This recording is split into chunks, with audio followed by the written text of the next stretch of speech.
Chapter 10, The Vacuum Law of Prosperity. Giving, by Arthur William Beer. To get he had tried, yet his store was still meager. To a wise man he cried, in a voice keen and eager, "Pray tell me, how may I successfully live?" And the wise man replied, "To get, you must give." As to giving, he said, "What have I to give? I've scarce enough bread, and of course one must live. But I would partake of life's bountiful store." Came the wise man's response, "Then you must give more." The lesson he learned, to get, was forgotten. Toward mankind he turned with a love new begotten. As he gave of himself in useful living, then joy crowned his days, for he grew rich in giving. The Vacuum Law of Prosperity. Nature absolutely abhors a vacuum. Dedicated to Aunt Marg. I must dedicate this chapter to my Aunt Marg in appreciation of her childlike faith in and her profound understanding of this most magnificent law which governs one's prosperity. Even today, it is very seldom that I visit her without her expressing her heartfelt gratitude to me for having taught her this great truth about the vacuum law of prosperity. As a consequence of her acquiring that knowledge, Marg and her entire family today enjoy many of the comforts of life which they had heretofore simply been unable to experience. Moreover, the simple truth is, they would still not be enjoying these finer things in life if it were not for the fact that she had gained her new awareness. Although Marg happens to be my aunt, she is only a few years older than I am, and we have been very good friends since our childhood days. I love Marg and her entire family very deeply. Therefore, it should come as no surprise that I have derived a great degree of satisfaction from sharing the ideas contained in this chapter with Marg and her family over the years. It has been a particular joy for me to have had the opportunity of witnessing them apply this new knowledge in such a way that today they are living their lives in an entirely new way. Marg's first introduction to this dynamic law dates back approximately 10 years, to a time when she and her family were attending a series of seminars which I was conducting on the subject of prosperity. Soon after the seminars had been completed, I visited Marg at her home. She and her husband Don and I were discussing many ideas, all of which had to do with the subject of prosperity. At some point during the course of our discussion, the issue of their home was raised. Marg looked at her living room, became visibly upset, and angrily proclaimed that she was sick and tired of living the way they had been living. She then pointed to the curtains in her living room and said, "You know something? I absolutely detest those old drapes." I smiled at her and replied, "No, you don't, Marg. You love them. Otherwise, you wouldn't have kept them so close to you." I continued, "For the only things we have in our life are those things that we love, or are in harmony with." Marg told me that she had a difficult time accepting the idea that she could actually be in love with something she found so utterly displeasing. By this point, Don was thoroughly convinced that we had both gone off our rockers. Marg for even attempting to understand what I had been explaining, and me for actually believing it.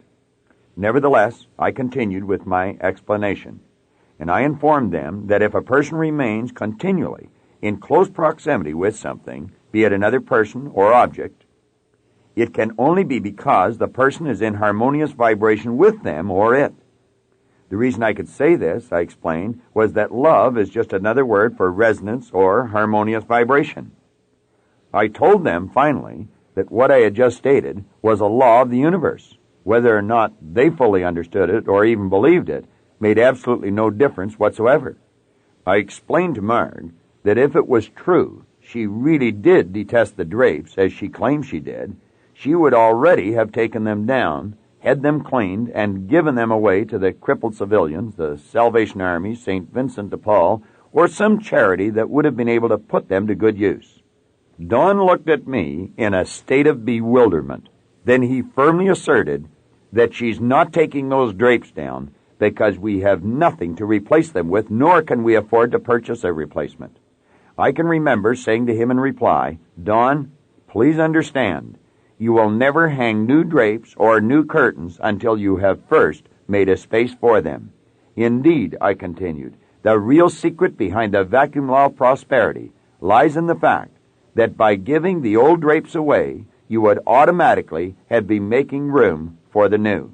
In other words, you can't get something until you are first willing to give something away.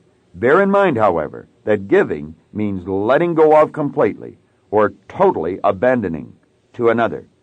Clearly, this is an extremely difficult concept for a person who is solely attached to the material world to even comprehend, let alone practice. We discussed the information summarized above for a while longer, and then Marg moved herself into action.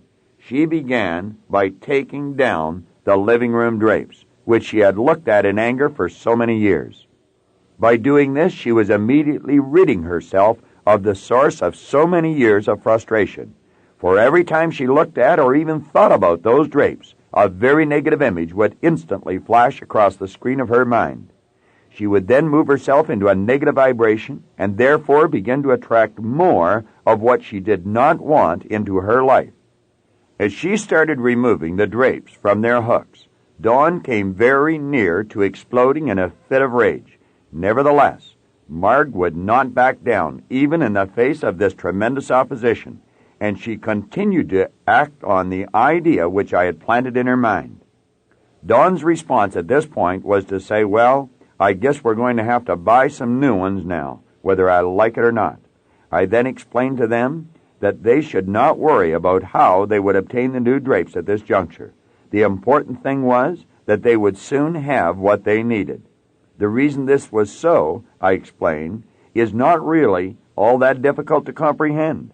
Reduced to its most simple level, we can say that people will soon become tired of living their lives in a fishbowl. For a little while, Dawn and Marg lived without any drapes hanging on their window. But then one day I visited their home, and sure enough, Marg had the drapes which she wanted, and she had them right where she wanted them.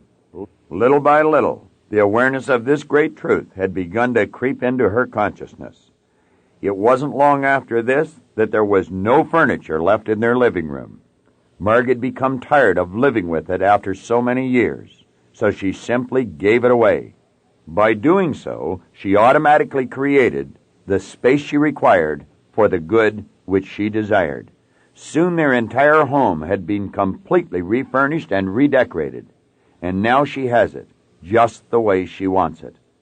A few days ago, my wife and I were visiting Dawn and Marg in their home. As we were driving away, Linda said to me, "Their home really looks nice, doesn't it?"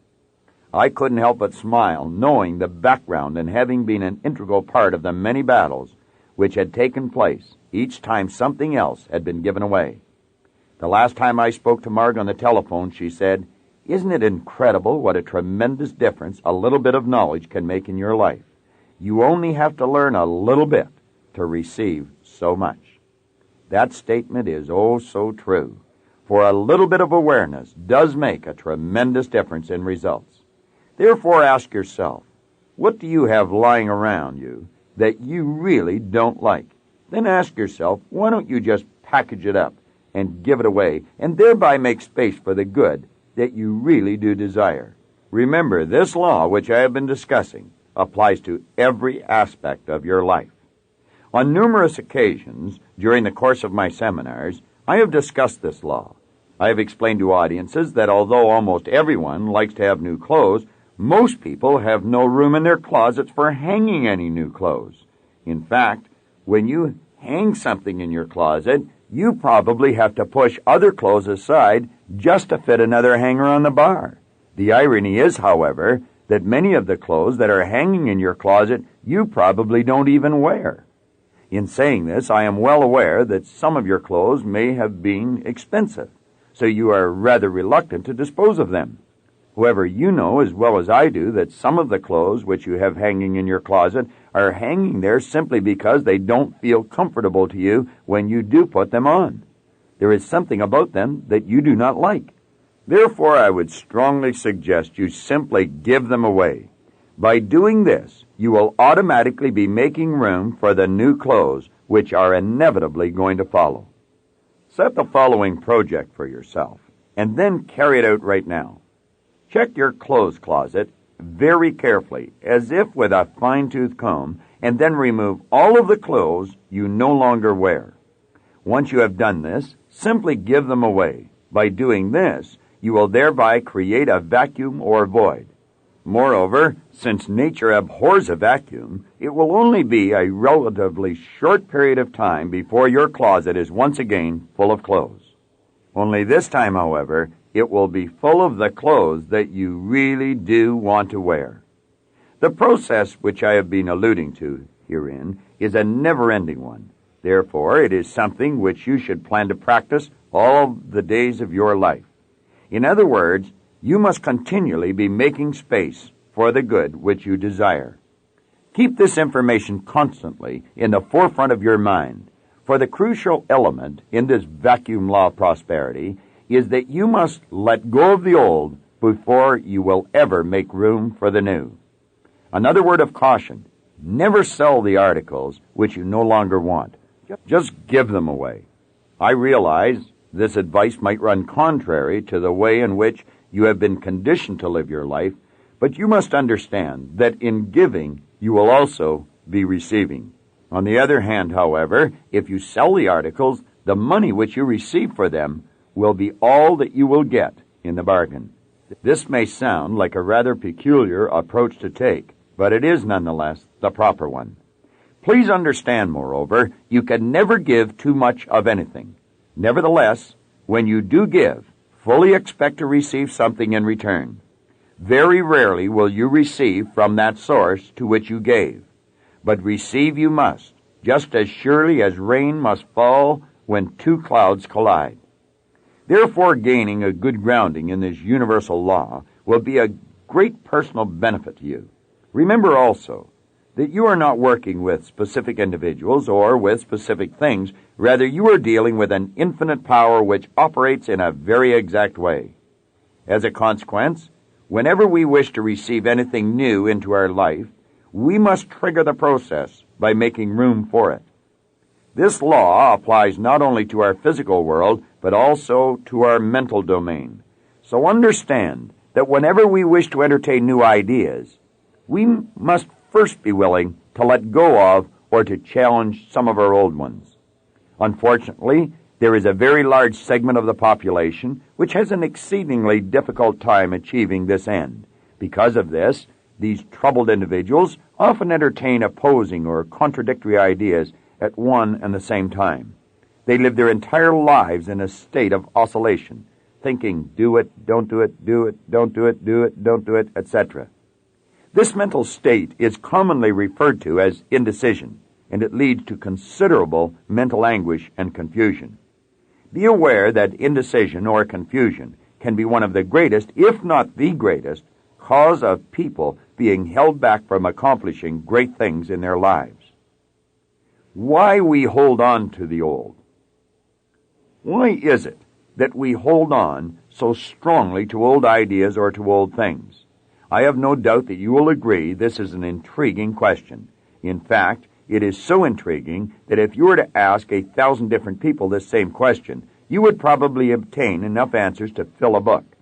Unfortunately, however, almost all of the answers which you would receive would be dealing with the secondary causes and not the primary one of this horrendous problem. But if we were to go directly to the primary cause of the problem, we would soon discover that although it lies deep within each individual, it is virtually the same for everyone. Let me not hold you in suspense any longer. The answer to the question would be as follows. We hold on to old ideas and old things because we lack faith in our ability to obtain new ideas and new things.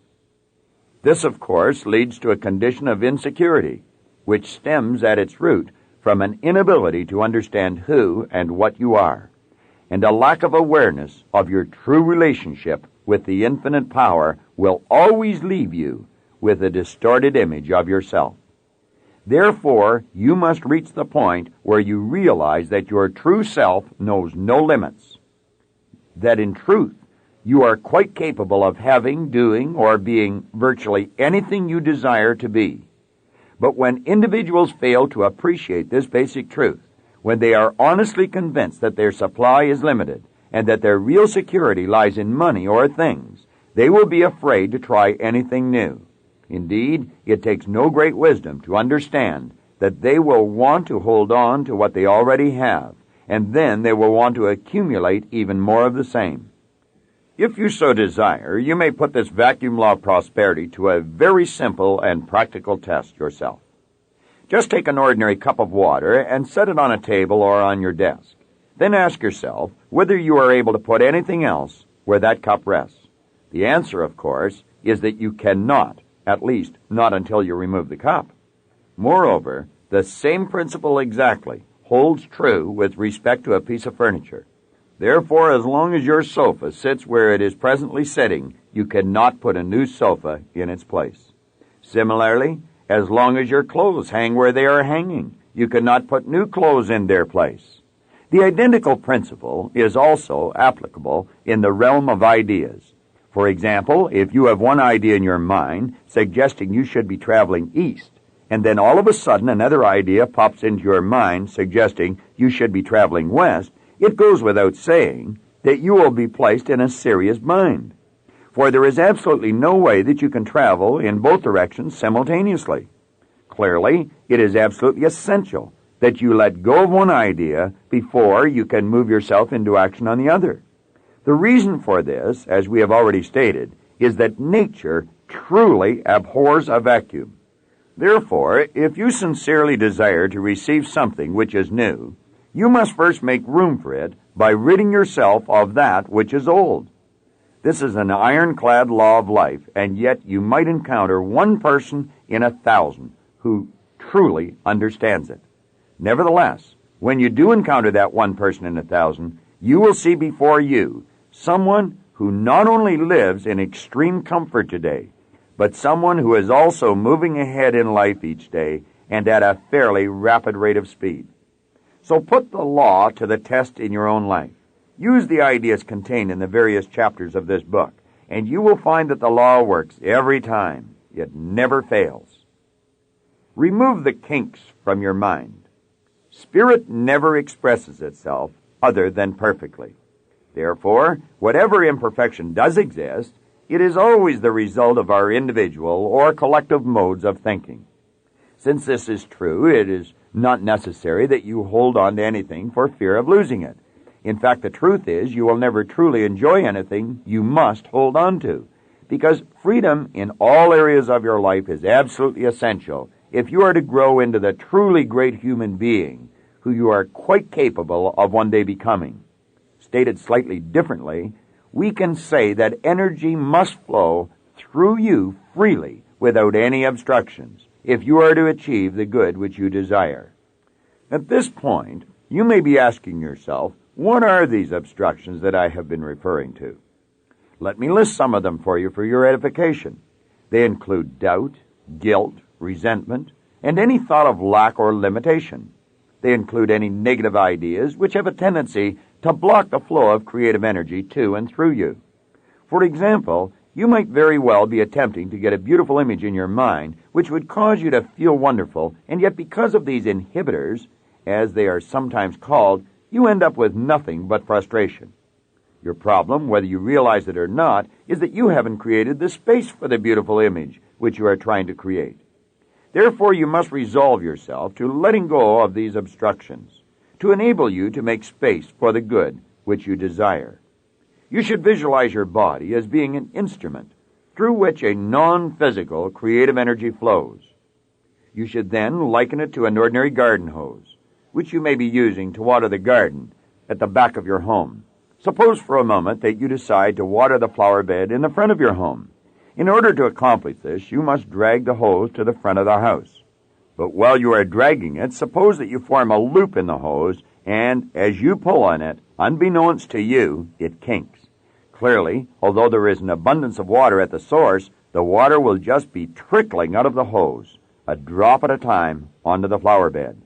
The reason for this is that the kink is obstructing the flow of the water, which could, if it were allowed to flow freely, actually breathe new life into the plants.